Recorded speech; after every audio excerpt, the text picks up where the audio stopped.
Marginal decline in CSEC pass rate in Antigua and Barbuda this year, with renewed concerns about mathematics results.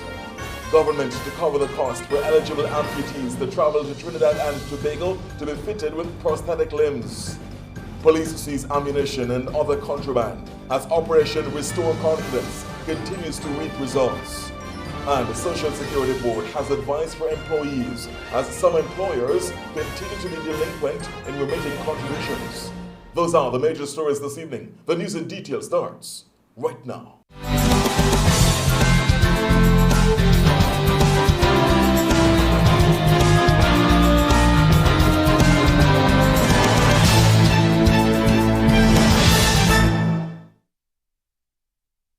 The local evening news is brought to you by Nagico, local agents Bryson's Insurance. The ABS Evening News Friday starts now. Good evening, my name is Garfield Burford. A special welcome to those joining us on our various platforms, including online.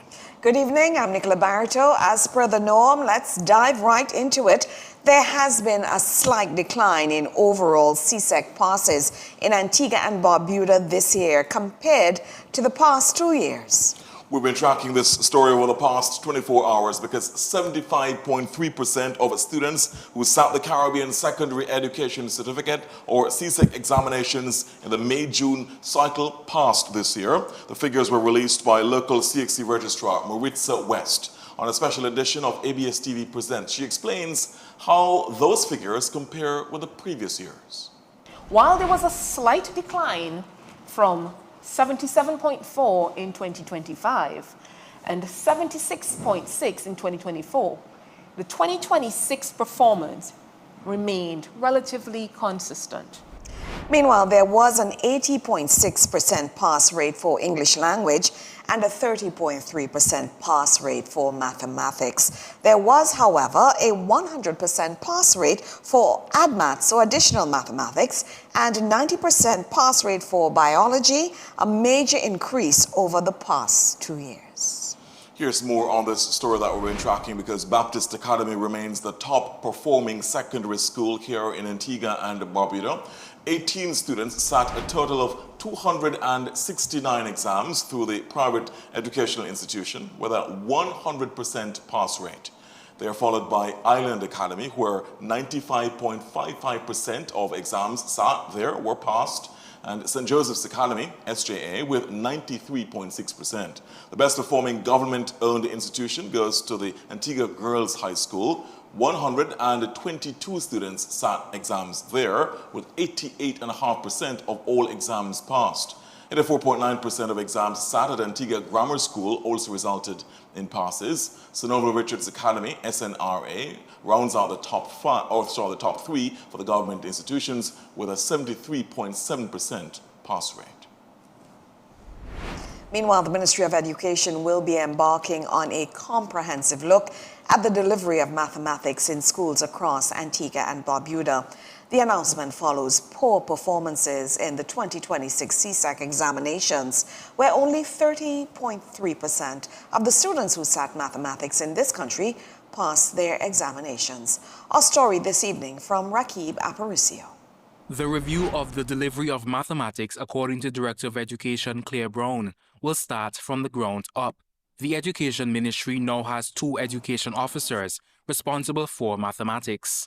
One officer deals with early education in primary schools, while the other is responsible for instruction at the upper levels of primary and secondary schools. We're going to be going into the classrooms, monitoring and mentoring, because we need to be sure as to what is happening there and monitoring what is happening in each mathematics classroom, as well as mentoring the math teachers right on the spot.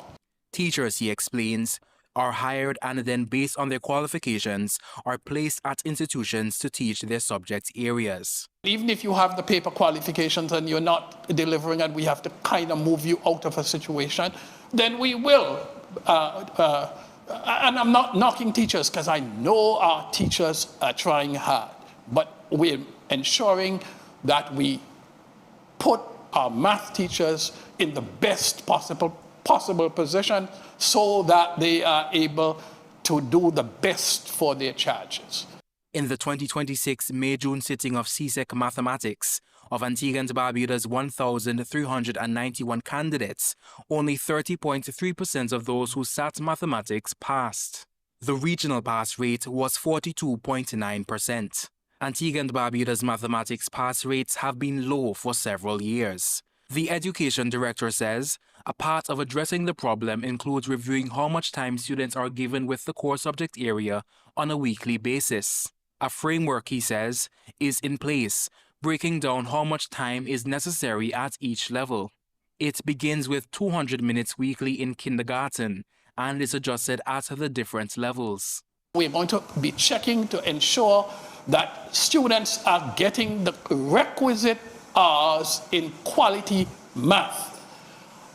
And we will continue to work with our teachers to build competence, to build capacity, to ensure that that we improve math. And if we have to move people out, then we're prepared to move people out.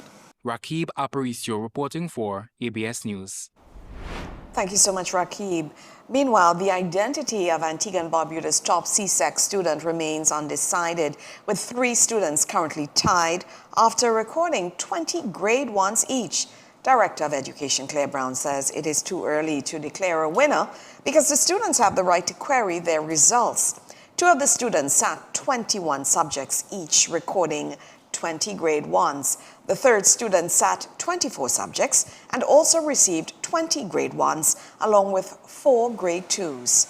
Director Brown says the ministry expects the students may seek reviews of some of their results, particularly the grade 2s. So why not ask CXC the question to relook the paper that I got the 2 to see if I really got a 1. And so we are almost sure that the students will query. And so until the query process is completed, we would not be hazarding a guess as to who is going to be the top student. From education to news and healthcare now, Celeste Bird Medical Center has entered into an agreement with the Trinidad and Tobago National Prosthetics Center. Here's more, because it will allow eligible amputees in Antigua and Barbuda to travel to Trinidad and Tobago to be fitted with prosthetic limbs. Health Minister Honorable Michael Joseph explains the government will cover the cost of the prosthesis. Based on our agreement with the Trinidad National Prosthetics Center, we have started the assessment process, which is being handled by the Sir Leicester Bird Medical Center team. They have so far indicated to me there are about 30 individuals that needs prosthetics. And so they're currently assessing their files. Once they're completed with that, we will forward their case files to the National Prosthetic Center in Trinidad, and then they will then identify to us what are the next steps, whether we need to send them individually or collectively to Trinidad so that they can then be fitted with prosthesis. In other news, police say Operation Restore Confidence is continuing to produce results, with stop-and-search exercises and vehicle checkpoints carried out this week. While on Thursday, officers executed search warrants in Potters Village. At Magic City Enterprise, police say they found ammunition, suspected cannabis, pills believed to be ecstasy, a ski mask, and money. 3 people were arrested on suspicion of unlawful possession of ammunition and controlled substances. A day earlier, 3 men, 35-year-old Lester Dyer, 24-year-old Gayatri Jairaj, and 28-year-old Isaiah Nicholas were charged with unlawful possession of a firearm and ammunition. Police say the men were stopped on Knott Grove Main Road, where officers found a 9mm Taurus G3C pistol and 11 rounds of ammunition. 2 other people have also been charged in separate cannabis-related cases. 49-year-old Omari Johnson of Liberta is charged in connection with the possession of 24.2 pounds of cannabis, as well as the cultivation and possession of cannabis plants. 49-year-old Peggy Warner of Jennings New Extension faces several cannabis-related charges. Police also stopped and searched about 60 vehicles on Thursday, removed several vehicle tints that exceeded the legal limit, and seized 2 unlicensed vehicles. The exercises covered areas including Cashew Hill, Fries Hill Road, Bendels Road, All Saints Road, American Road, Sweets, Liberta, and Buckley's. Police are also urging residents to report suspicious or criminal activity to the CID on 462-3913 or to Crime Stoppers at 800-TIPS. Staying with the crime blotters now, or police blotters, police and customs officers have seized 22 pounds of suspected cannabis at the V.C. Bird International Airport with an estimated street value of 132,000 Eastern Caribbean dollars. The drugs were found in 2 FedEx boxes during a joint interdiction operation. The operation was carried out Thursday afternoon at the airport's cargo shed by officers from the Police Narcotics Department and the Customs Enforcement Unit. Police say officers found 2 FedEx boxes containing 22 vacuum-sealed packages of a substance suspected to be cannabis. The packages were taken to police headquarters, where the contents were weighed and confirmed to total about 22 pounds. No arrests have been announced. In this update now, police are continuing investigations into several acts of vandalism targeting public buildings in St. John's earlier this week. Here's more. Law enforcers are reportedly examining surveillance footage in efforts to nab the perpetrators. An update was provided during Thursday's post-cabinet media briefing by Director General for Communications and the Prime Minister's Office, Maurice Merchant. In some cases, it looks like it's targeted. In other cases, it looks like it may be an individual or individuals who have difficulties with their faculties.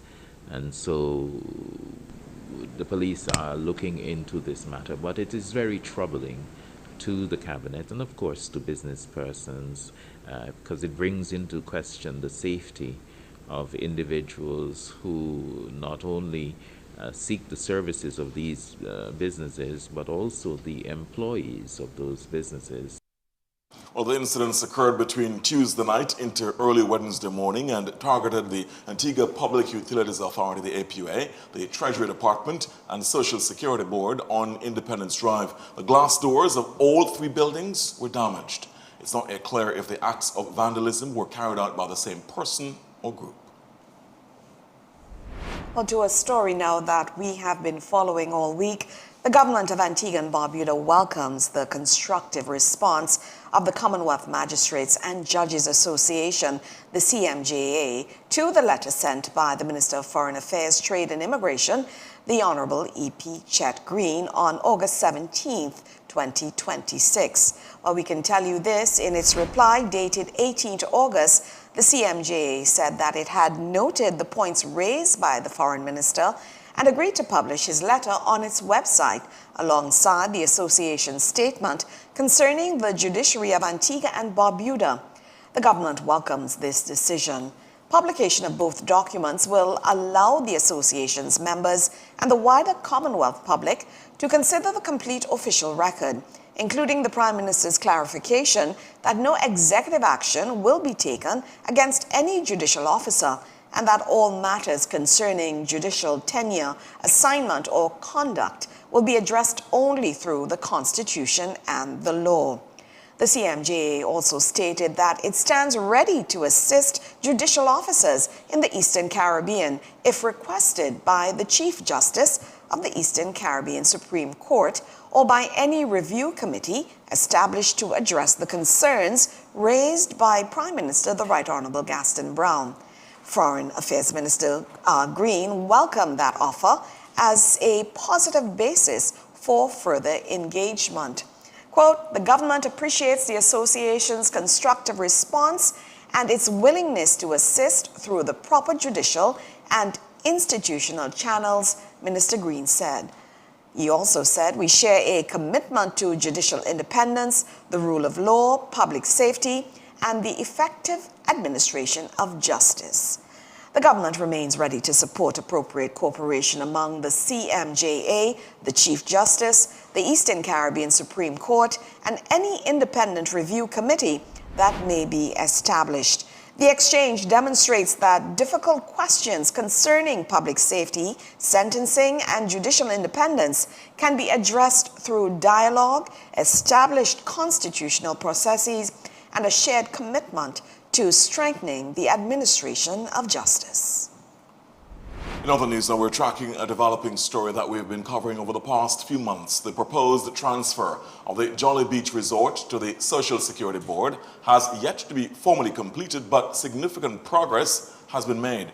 Social Security Board Director David Mathias says government is currently investing in upgrading and expanding the 27-acre property ahead of the formal transfer. Take a listen. We have advanced and did advance significantly from the last time that this was an issue with the public. We expect that is something that will be concluded in the coming years. We're at the current stage where government is making significant investment on the upgrade of the property as well as the expansion of the property before any questions of a formal transfer is made to Social Security. Well, the vision is for the redeveloped property to become a major revenue-generating asset for Social Security. To achieve this, the government plans to transfer the Jolly Beach property to Social Security in exchange for 67 million EC dollars in non-performing government bonds. It also proposes that 75 million EC dollars in government arrears owed to Social Security can be invested in the resort. Prime Minister the Right Honourable Gaston Brown, who is also Minister of Finance, has projected that the development could generate hundreds of millions of dollars through the sale of 315 condominium units and the expansion of the property. The resort is currently being managed by the Rob Barrett Group. Meanwhile, workers are being urged to keep a close eye on their Social Security contribution records as the board continues to deal with challenges collecting payments from some employers. Here's more now, because Social Security Board Director David Mathias says while educating the public remains a priority, workers also have a role to play in making sure their contributions are properly recorded. And he says that record can become particularly important when a person reaches retirement age and applies for a pension. Simple things such as ensuring that my employer is indeed deducting and paying over on time. It's a very well kept secret, it appears, in Antigua and Barbuda that if a contribution isn't received, it does impact your ability to receive a benefit. I do not know why it's a secret, but everyone seems to think that it is. Where contributions are not noted, recorded, documented, it will cause a delay in when you receive a benefit. So the onus does shift away from your employer to the employed persons, such as myself, such as you, to ensure that our employers are indeed paying over to Social Security what they should on a monthly basis to keep us in line in terms of receiving our benefits when we need them the most. Mathias also says there are warning signs employees can look out for if contributions are not being paid over. An easy red flag to spot. If at any point in time you're recognizing that there are delays with your own payroll, the likelihood is that your employer is having some sort of cash flow challenge, which would impact the timely receipt of your contribution to Social Security. A second red flag, if attempts to engage your employer, that is to obtain what you should receive, which is a payslip as well as your salary, and you're not receiving the payslip, that is a red flag. If when you peruse that payslip and you're recognizing that you're not seeing the deductions or the level of deductions to where you're accustomed to seeing them, that again is another red flag. He also advises workers to check with Social Security to ensure they are ultimately protected. He says contribution collections remain an ongoing challenge, particularly among traditional businesses that do not have a digital footprint. In this ABS News follow-up, the Antigua Public Utilities Authority is providing more details about its major plan to repair the Potworks Dam spillway and address the issue of significant water leakage. Well, Acting Water Business Unit Manager Jason Peters confirms a team is currently mobilizing to get the job done. We were advised to start mobilizing to get things ready. While we have done the engineering analysis, though, to be fair, we have not completed a complete cost study to see the entire project would cost XYZ. We have already put all the materials, so we have already started the process of coming in with costs and see how we're going to do a project document to say how we're going to do it. But I cannot quantify it by say it will cost X dollars to be done. Peters explains that there was a problem with the spillway structure, which failed to retain the required water levels at the reservoir due to significant seepage. 2 meters before the spillway, which is approximately 6 feet, we're going to be digging a trench where we're going to be removing about 6 to 8 feet of soil and change that soil texture and compact it. We're also going to buy it's a mix, almost like a cement mix that will pour in, that it will go into the cracks them that are associated with it. And on top of the existing slab, we will pour, let's call it almost like a foundation or a cap, about 6 inches thick to do over the spillway itself, and then put beams and so on to support the existing spillway to change the deterioration that it had in the structure before, to strengthen the structure. Now, as it relates to timeline, we want to start this immediately. When I say immediately, because we don't know where rain is. The Potworks Dam is expected to retain an additional 6 months' supply of water. Garfield? Well, the Prices and Consumer Affairs Division is reminding the public to shop around, get receipts, be smart about spending in their community pop-up events. Now, they took that message to various locations in St. John's today in time for those engaged in back-to-school shopping to apply that advice as they secure their items. Helisha Humphreys was on the streets of St. John's today and now reports. Buying smart is the safest way to go, says Prices and Consumer Affairs, as they kick off 2 days of community pop-ups. They're giving out some flyers for consumers so that they can know what are their rights and responsibilities and in the marketplace as they make back-to-school purchases.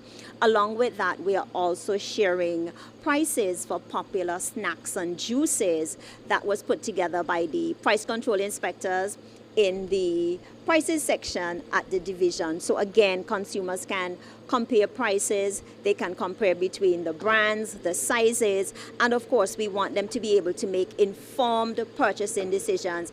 The pop-up events are geared towards back-to-school shoppers, and on Friday, the 4 groups were stationed at Woods Mall, the VC Bird Monument, Judgment Square, and Townhouse Megastore. They're very receptive to the one with prices because on it you get to compare the prices at different supermarkets. So yeah, the public was great and they asked a few questions which we answer, especially about the weekend that is coming up. So we explained to them and let them know these are some information that would take them, especially when they're going to do their shopping this weekend coming up where the ABC will be off. So make sure that you ask for your receipt and all those things, different questions. And then if there's any issue with the item, even though it's on sale, you can always take it back to the store. And if you're not the store, you come into us. The second pop-up will be on August 28th, the ABST Back to School Relief Weekend, with additional Prices and Consumer Affairs teams moving within the city.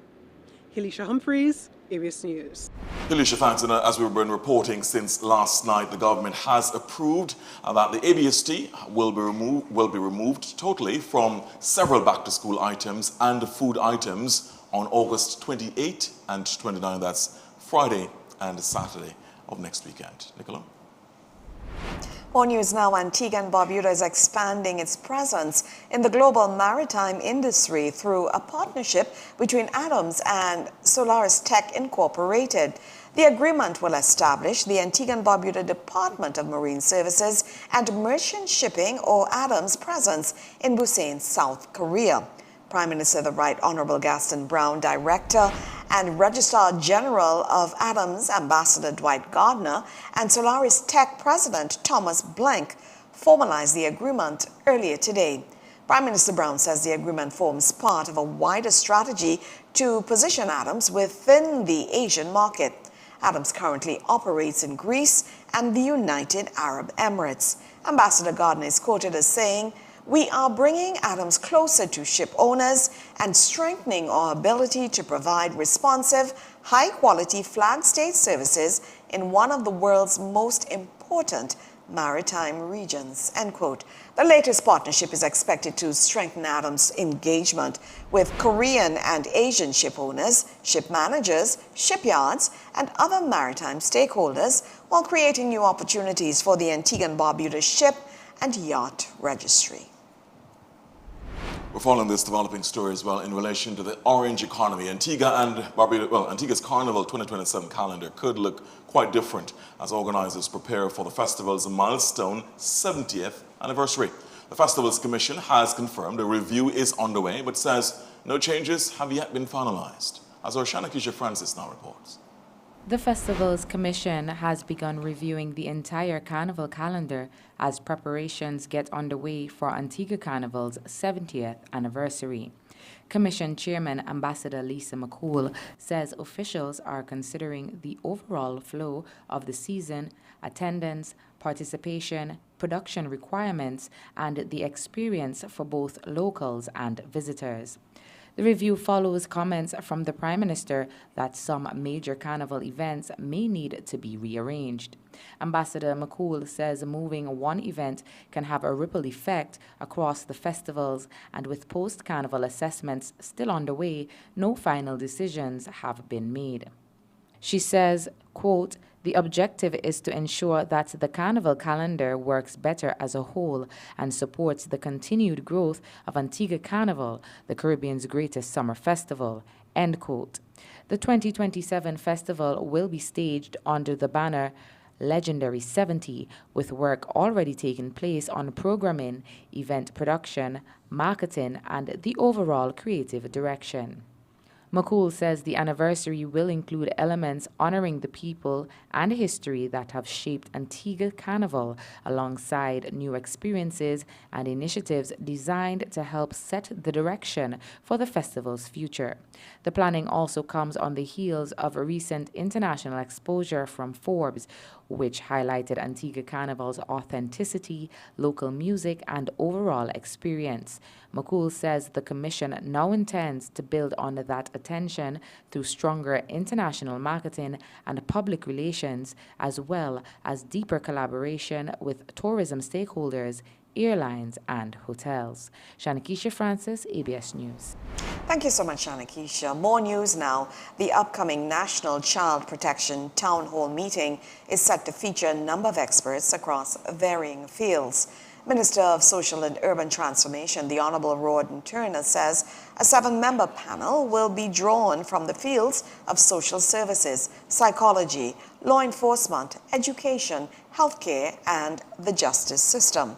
While the panel will include Director of Family and Social Services and clinical psychologist Fiona Charles Richards, licensed master social worker Corinne Norton, Assistant Commissioner of Police and Head of the Criminal Investigations Department Lisbon Michael, Otters Comprehensive School Principal Foster Roberts, Social Services Manager at the Sir Lester Bird Medical Center Dr. Sequire Servier, and Attorney and former Chief Magistrate Maureen Payne Hyman. The panelists are expected to examine challenges affecting children and families and discuss ways to strengthen child protection and create safer communities. The town hall, organized under the theme "Every Child in Every Community Deserves Safety," will be held on Tuesday at the Johnny St. Louis Finance and Conference Center starting at 6:30 p.m. While the ministry also said that the meeting will provide an opportunity for parents, guardians, educators, community leaders, and other members of the public to contribute to discussions on the shared responsibility of protecting children. The event comes as authorities seek to promote stronger families and safe environments in which children can live, learn, and develop. We've been tracking several developments tonight, more coming up right after this break, including this one. Well, we can tell you that 34 participants from 7 countries complete the Emergency Operations Center management training put on by the Caribbean, that's SEDEMA. But we also want to tell you about something exciting that happened today. Well, it wasn't exciting, but it's something that we would like to share with you. And we're talking about the forgotten hurricanes. Because before Louis, Georges, Lenny, and Irma, I'll tell you, There was Dog and Baker. That's coming up right after the break. And what's happening in sports, Garfield? Indeed, that was a time when they were naming Hurricanes quite differently. Differently, And the young Benner boys tasted their first defeat in the Dominican Republic today, going down 3-1 to Suriname in the semifinals of the CFU Under 14 Boys Challenge. We'll keep you across that a bit later on in sports, but first, the break ahead of more national news. You're in tune with the ABS Evening News on air and online. Stay with us, please. At Nagico, the things that matter to you matter to us. Like knowing you're covered when your house gets flooded, getting your settlements quickly and fairly when a fire hits your home, and making sure your business can keep going even after an accident happens on site. At Nagico, we're about much more than just insurance. We're about the big things and the small things that mean everything.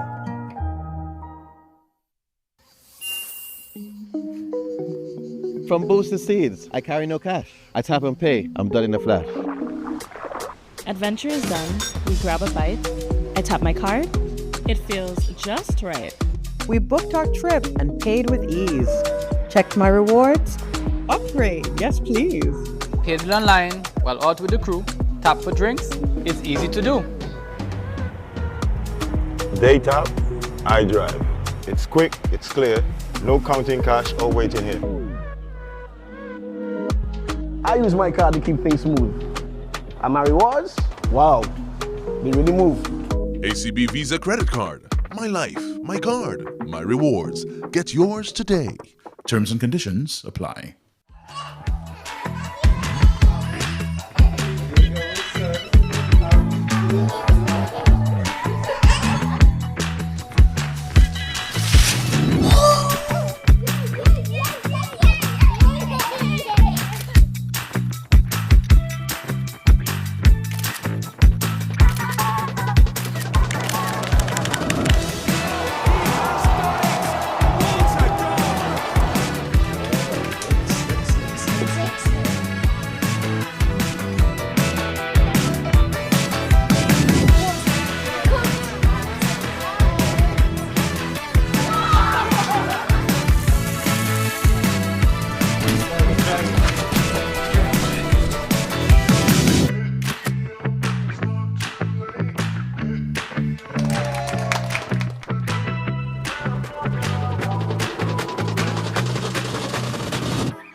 Welcome back to the ABS Evening News. More national developments now. 34 participants have completed the Emergency Operations Center management training put on by the Caribbean Disaster Emergency Management Agency, SEDEMA. And of course, just in time, Nicola, because we are heading into the heart of the hurricane season, the peak of the hurricane season. And the closing ceremony was held today with the 34 participants from 7 countries present. Take a listen. We came here to deliver a course, and we are leaving having learned as much as we taught. And that is, when I say we, the facilitators. This training is normally conducted at the individual country level. However, for this rollout, we did something different. We brought the SEDEMA overseas territories together in one room. On paper, this was a logistical puzzle, but however, in practice, it was ultimately a good decision. Of course, congratulations to all the participants. All right, let's switch gears now because we've got some historical news for you, and I'm pretty sure many of you did not know this, because before Luis, Georges, Lenny, and Irma became familiar names in Antigua and Barbuda's hurricane history, there were Baker and Dog. Of the 2 storms affected the country within days of each other in 1950. A story many have heard, but few know the details. Well, on the anniversary of Hurricane Baker, Shanakisha Francis looks back at what happened and what that season still tells us today. It was August 1950. And climatologist Irvin Page says the first of those storms was Hurricane Baker. Today is the 76th anniversary of that infamous hurricane, actually two hurricanes. One, Hurricane Baker, hitting Antigua and Barbuda on the 21st and the 22nd of August 1950. This was a Category 1, a very strong, almost Category 2 hurricane, around 90 to 100 miles an hour winds. And it impacted Antigua and Barbuda at a time when we were not accustomed to getting hurricanes.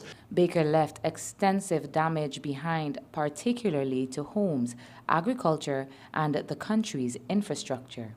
450 something, nearly about 450 homes that were completely destroyed. And there were many other homes that were damaged. So we had, the historians tell us, around 1,100 homes that were destroyed severely. Also had destruction to the farming communities. The road networks suffered tremendously. Days later, a far stronger hurricane was approaching. So after the recovery efforts would have been started, then came 9 days after a stronger hurricane.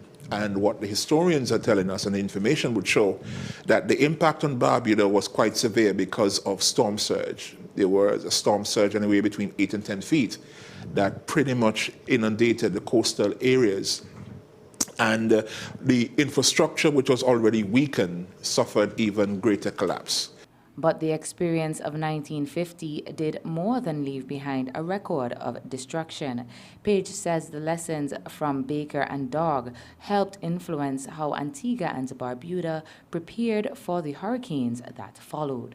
I think one of the things that the 1950 hurricanes, Baker and Dog, would have taught us as a nation is to strengthen our building codes. So by the time we got to 1989 and 1995 now with Hurricane Louis, we had already begun to see some changes in the building codes. And so the infrastructure back then would have been strengthened, and so our resilience and ability to adapt to these hurricanes became even stronger. And 76 years later, one lesson from that season remains particularly relevant. Recovering from one hurricane does not necessarily mean the threat is over. It was the 1-2 punch because it is not typical, but it comes as a reminder that it is possible. What the 1950 hurricane experience has taught us is that they could come in quick succession, and just when you think that you have recovered or you're on the way to recovery, you could have another one. Today, Baker and Dog are largely absent from the hurricane names Antiguans and Barbudans remember. But the records show that in 1950, the country endured something remarkable. One hurricane followed within days by another, stronger system, before recovery was complete. And while much has changed in 76 years, Page says the possibility of that 1-2 punch has not. Shanakisha Francis reporting for ABS News.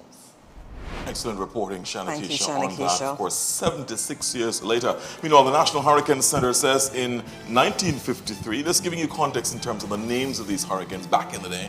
Of course, we no longer hear names like Baker and Dog. Well, in 1953, the U.S. abandoned a confusing 2-year-old plan to name storms by a phonetic alphabet, such as Abel, Baker, Charlie, when a new international phonetic alphabet was introduced. For that year as well, Garfield, the United States began using female names for storms. So that's where it began. The practice of naming hurricanes solely after women came to an end in 1978 when men and women's names were included in the Eastern North Pacific storm list. And in 1979, male and female names were included in lists for the Atlantic and the Gulf of America. So a bit of a chronology of events in relation to the naming of storms. The phonetic alphabet was what was used many decades ago. No longer. Human names being used, both males and females now. All right, on that note, a note of history. None of us born in 1950. but of course there are these records. Bianca Best joins us to talk about what we can expect and whether or not there is any threat looming in the Eastern Atlantic. Good evening to you, Bianca. Good evening, Bianca. Good evening to you, Garfield. Good evening to you, Nicola. As for any threats looming this evening or for the next coming days, there isn't anything much. However, I could definitely tell you what to expect in the next coming days after this break. The weather report is brought to you by Leeward Islands Hurricane Protection. When the skies are clear and the winds are calm, we often forget how unpredictable Mother Nature can be. But when a hurricane strikes, it's the strength of your home that matters most. Whether you are preparing for your first storm or looking to upgrade your current protection, Leeward Islands Hurricane Protection has got you covered. Our expert team handles everything from custom design to professional installation, ensuring your home is as strong as it is beautiful. Call today for a free consultation. Leeward Islands Hurricane Protection, built strong to weather any storm. And welcome back to tonight's evening broadcast, taking a look at the satellite imagery from earlier today. The high pressure ridge is the dominant feature across the Atlantic today. However, as a result, that brings us to experience those shallow patches of moisture just moving across, not much in the way of clouds as we experienced on the outside today. Nonetheless, if we go further into the Atlantic, we are seeing that we do have just a bit of activity here, and I will tell you more about what that is associated with shortly. However, going back to us here in the Lesser Antilles, more so in the Leeward Islands, there is a plume of Saharan dust still being persistent over us, giving us those dry conditions and limiting those rain that we would have had over the past 24 hours. Now going to our next slide, just to look at just the deeper activity that we have going on in the Atlantic. This is all in association with a tropical wave that we are expecting later this weekend into early next week. However, the chances are looking a bit low, but it is still early, so stay tuned with us here in the Met Office as we update you further and further as to what to expect. Going into tonight, those conditions that we would have experienced earlier today will linger into tonight. Partly cloudy, a 20% chance of showers. The winds will be ranging between 10 and 17 miles per hour with an overnight low of 26 degrees Celsius. These conditions will persist into tomorrow. Nonetheless, we will see just a few brief passing showers because we will have those patches of moisture passing across us. The winds will be maintained between 10 and 17 miles per hour. And if we look at the marine conditions, we are experiencing those better conditions versus what we would have experienced later last week, between 4 to 6 feet now. However, over open seas, the winds are still a bit elevated, and thus a small craft caution is advised to those small craft operators. Going into the next 4 days, conditions will continue to be a bit minimal. However, as we approach Tuesday, when we expect those conditions from a tropical wave that's in the Atlantic to come across us, those shower chances do increase. The winds will stay between 10 and 19 miles per hour. You may have just a bit of gusting in between as we have a few brief heavier clouds just bringing a bit of those windier conditions. Nonetheless, the temperatures will stay between 34 degrees Celsius and 26 degrees Celsius. However, as we get closer to Tuesday, when that tropical wave passes, we will see just a bit of elevation in terms of marine activity, or the sea swells, that is. We will get just a bit of elevation there. However, any need for an update in terms of an advisory or a warning, of course, here at the Met Office, we will make sure to allow that information to be disseminated. That is it for tonight's presentation. Bianca, really appreciate it. So we look forward to the possibility of high chance of showers next week, early next week. Hopefully we get some of it. It doesn't all stay to the south, right? Yes, it will come up just a little bit, but it's looking like it's gonna stay to the south for sure.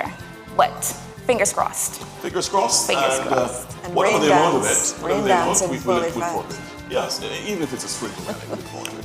Bianca, thank you so much. Enjoy your weekend. Really appreciate it. Cheers to the weekend, as they say.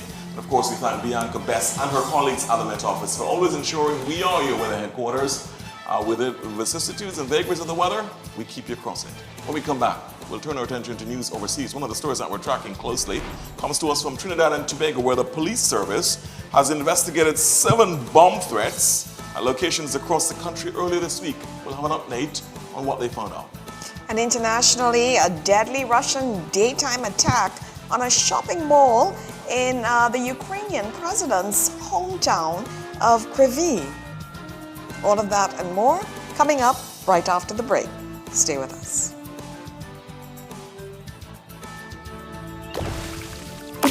From the richness of the Caribbean soil,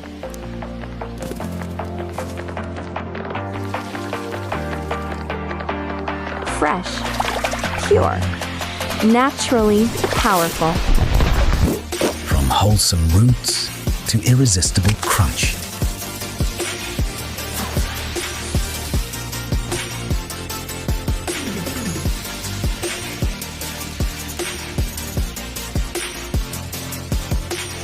Made for your kitchen,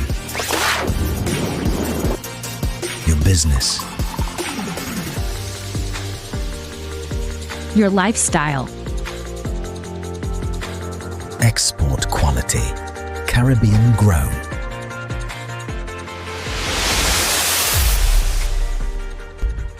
Crispa, real Caribbean, real flavor. Available now.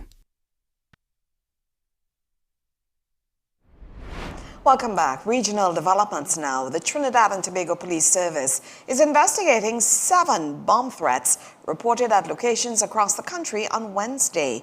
The Trinidad and Tobago Police Service, that's the TTPS, says the threats were received through different mediums and concerned several government and public facilities. We have more from TTT Live. According to the TTPS, 7 bomb threats were reported through various channels targeting several magistrates' courts, government offices and a major commercial center. The locations identified include the Arima, Princestown, Chaguanas, Siparia and Sangre Grande magistrates' courts, Kent House, the Ministry of Rural Development and Local Government's headquarters in Maraval, and the Valpac Shopping Plaza. In response, the TTPS says it immediately activated established security protocols, heightened its security posture, and deployed officers to the affected locations to conduct the necessary checks and assessments. Police say investigations into the threats are ongoing and officers remain engaged in operations at several of the sites. Members of the public are being urged to remain calm, avoid any affected areas where police activities are underway, and comply with all instructions from law enforcement personnel.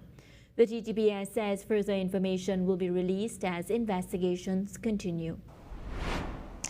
More news now. The United States and Jamaica have signed a Status of Forces Agreement, SOFA, aimed at strengthening military and security cooperation between the two countries. While the agreement was signed August 20th, 2026, following discussions between U.S. Secretary of War Pete Hegseth and Jamaica's Deputy Prime Minister and Minister of National Security Horace Chang during a bilateral meeting on the sidelines of the America's Counter Cartels Coalition Forum in Panama on August 12th.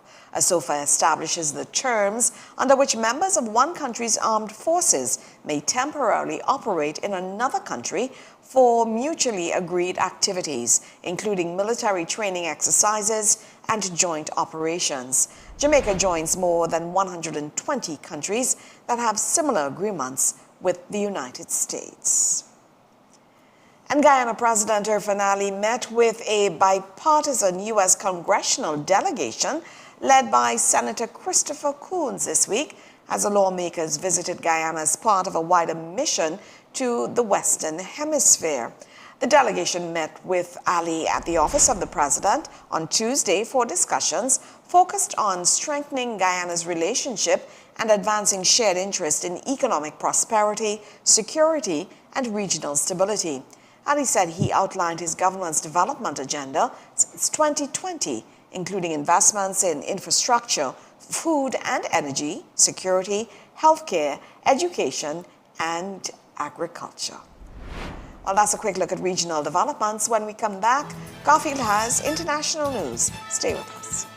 Reporting live from Caribbean Union Bank's press conference, where bank representatives will address its customers and the media, explaining just how CUB simplifies life through its financing. Today, my team and I will share with you how CUB's financial solutions are designed to simplify your life. Now, let's open the floor for any questions that you may have. How can you help me as a retiree? That's a good question. We offer customized retirement solutions at competitive rates. How easy is it for me to switch my mortgage to CUB?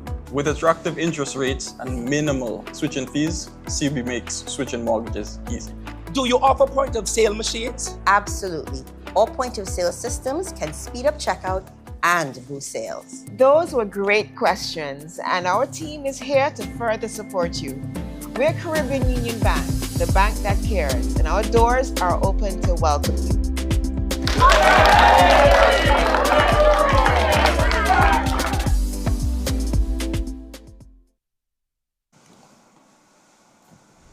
Welcome back. Thank you so much for staying with us. Time now for a look at news internationally. A deadly Russian daytime attack has struck a shopping mall in Ukrainian President Volodymyr Zelensky's hometown, bringing the war directly into the heart of a busy civilian community.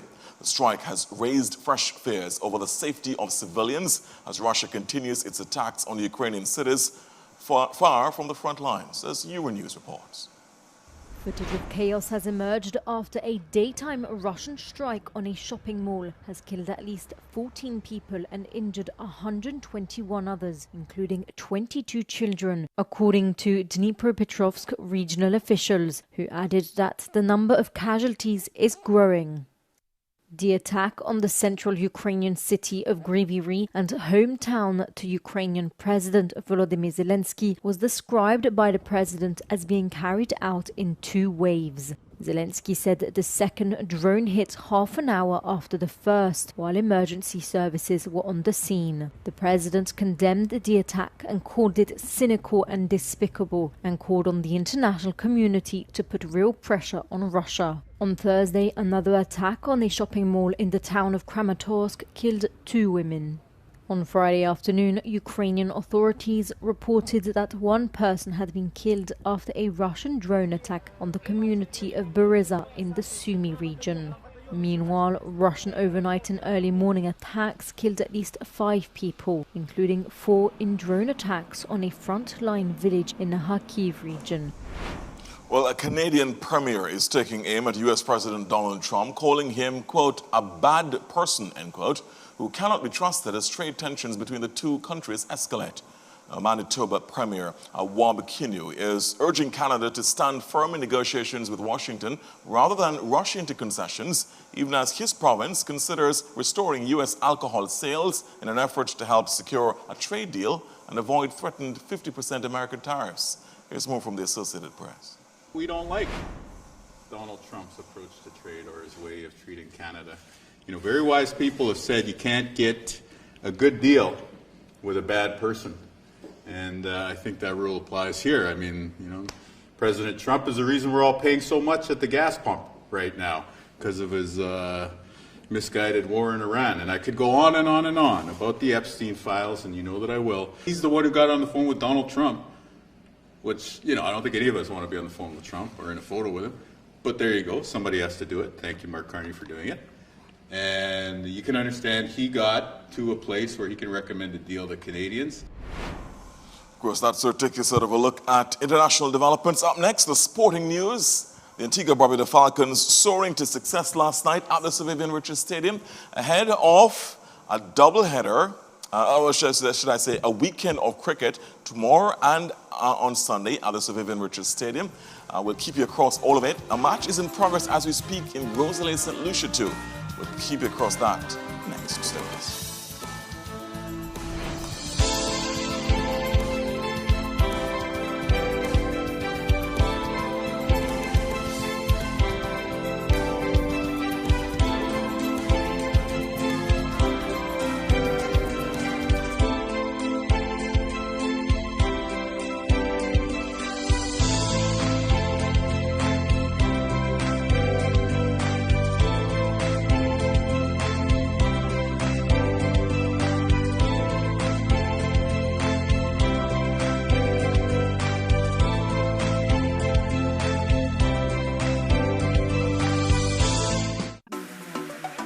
And you're done. Oh my God, this looks so nice. You are a magician, girl. Tell me, how much I have for you again? $150. Okay. I only have $130. I went to the gas station this morning. No worries. I have eCap Tap to Pay. I can use my Android phone or Android tablet to receive payments. Okay, girl. Let me look my card. I absolutely love the fact that you're with the times. Thank you. Yes, girl. Call eCap at 480-6186 or email cardservices@ecabank.com to apply for a tap-to-pay feature. Welcome back. Here's a quick look at sports now. The Antigua-Barbuda Falcons defeated St. Kitts and Nevis Patriots by 3 wickets in their first home match of the 2026 Caribbean Premier League last night. Here's more now, because Patriots made 187 for 6 after being asked to bat first at the Sir Vivian Richards Stadium. Dasun Shanaka top scored with a belligerent 49 of just 17 deliveries, including 5 boundaries and 4 maximums. Kyle Mayers contributed 34 and Captain Jason Holder made 27. Falcons then overhauled the target, reaching 191 for 7 with 3 bowls to spare. The leading scorers were Evan Lewis with 48, Hassan Nawaz with 33, as well as Shadam Khan with 30, while Captain Moin Ali was undefeated on 25. The victory takes the Falcons to 4 points and 4th on the points table. Well, the Falcons are back in action in back-to-back matches at Sir Vivian Richards Stadium this weekend. Tomorrow they host Trinidad and Tobago Knight Riders, while their opponents on Sunday will be the Guyana Amazon Warriors. Both matches bowl off at 7 p.m. And speaking about the CPL, a match is in progress as we speak in Gros Islet in St. Lucia. This is match number 13 of the Caribbean Premier League 2026. The Jamaica Kingsmen put into bat are 94 for 6 in the 12th over, 94 for 6 in the 12th over. They are against the St. Lucia Kings. So struggling, certainly the top order, again, pretty much failing for the Jamaica Kingsmen. At the crease now, Andre Russell, who is not out on 14. He's hit 2 sixes already. And with him is Casey Carty, who opened. He's on 23, 2 boundaries from him. So the Jamaica Kingsmen looking to recover and post a formidable score, 95 now for 6 in the 12th over. Well, football now. The young Benner boys have bowed out in the semifinals of the CFU Under-14 Boys Challenge Series in the Dominican Republic. The latest is that in their Final Four clash this morning, the boys were defeated by Suriname, 3-1. A look there at some of the action in Punta Cana in the Dominican Republic this morning. More football. Brazil great Ronaldinho said he hopes he can score his 300th career goal after announcing a comeback at the age of 46 at Italian third-tier side Ravenna. While thousands of fans gathered at a city beach for an event dubbed Ronaldinho Day, enduring rain to witness the unveiling of the former Paris Saint-Germain, Barcelona and AC Milan playmaker who retired from playing in 2015. Ronaldinho ended his career in September of that year when he played his last official match with Brazilian club Fluminense. He won the World Cup in 2002, scoring the winning goal in the quarterfinal against England, and the Ballon d'Or in 2005. The forward's comeback was first announced in June by Inácio Cipriani, an Italian-American businessman and owner of the club since 2024, while he was attending the World Cup in Miami. Ravenna finished third in Group B of last season's third-tier championship and are seeking a return to Serie B, where they haven't played since 2008. Well, there continues to be glowing praise for Antigua-Barbuda's 5-member team who competed at the recently concluded Goodwill Swimming Championships in Trinidad and Tobago. President of the Antigua-Barbuda Swimming Federation, Edith Clashing, commended the athletes for a job well done. We are very proud of the output that they would have given. Even those that are not high on the totem pole, they showed their resilience, they showed a lot of personal best, and we are very proud and happy to see that the training has been resulting in this. Well, although there were only 2 medals for girls 9 to 10, high point winner Isabel Nicholas, who walked away with 8 medals overall, the other 4 members, well, they swam to personal bests as well. Well, competing against high-level players from around the world can only improve the play of the national pickleball players of Antigua and Barbuda. That's the assessment of senior team captain Anna Maria Joseph ahead of their trip to the Heineken Pickleball World Cup in Vietnam. Take a listen. It really improves our game playing against, more developed countries, and they have much better coaches. That's something that we need in Antigua: more coaching, more drilling, and international play, going overseas. They have, I would say a lot more facilities, so they have a lot more players. So we get a big range of other players around the world.